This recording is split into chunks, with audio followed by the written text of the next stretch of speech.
নেশার আতুর ঘরে পুলিশের হানা। পুলিশ সহ টিএসআর সিআরপিএফ এর বড় বাহিনী নিয়ে গোয়ালা বস্তিতে চলল পুলিশের জোরদার হানাদারি চালায় রাজধানীর এনসিসি থানা। গোয়ালা বস্তির নানা অংশ জুড়ে লম্বা সময় ধরে চালানো হয় নেশা বিরোধী অভিযান। দীর্ঘ অভিযান চালিয়ে দুজনকে আটক করার পাশাপাশি 5টি মোটর বাইক বাজেয়াপ্ত করে অভিযানকারী দল। উদ্ধার হয় বেশ কিছু খালি কৌটা। প্রসঙ্গত, এই গোয়ালা বস্তিতে এই নেশা বাণিজ্যকে ঘিরে ইতিমধ্যে বেশ কিছু চাঞ্চল্যকর ঘটনা ঘটে গেছে সম্প্রতি।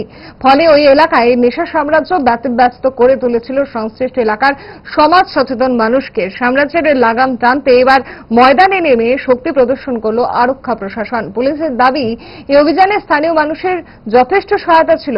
এনসিসি থানার পুলিশ আধিকারিক প্রাণজিৎ মালাকার অভিযান নিয়ে কি জানিয়েছেন শুনবো আমরা।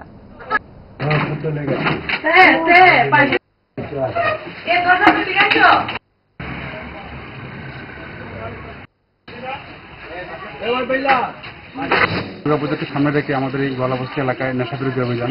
আমাদের কিছু সিক্রেট ইনপুট ছিল বেশ কিছু বাড়িতে নেশা বাণিজ্য সঙ্গে যুক্ত বাড়ির লোক, এবং সেই খবরকে ভিত্তি করে আমরা বিশাল পরিমাণ টিএসআর পুলিশ সিআরপিএফ নিয়ে আমরা রেড করি এবং দুজন লোককে আটক করতে সক্ষম হই। বেশ কিছু খালি কৌটো পাওয়া গেছে এবং 5টি মোটর বাইক আমরা সিজ করি, যেগুলি এখানে লোকাল নয়, এগুলি কোনো চুরির সঙ্গে বা কোনো ইলিগাল ইয়ের সঙ্গে যুক্ত থাকতে পারে। মেনলি এই দুর্গাপূজার সামনে থেকে আমাদের এই নেশা বিরোধী অভিযান, এবং এতে আমাদের লোকাল অনেক লোক খুব সাহায্য করছে আমাদের।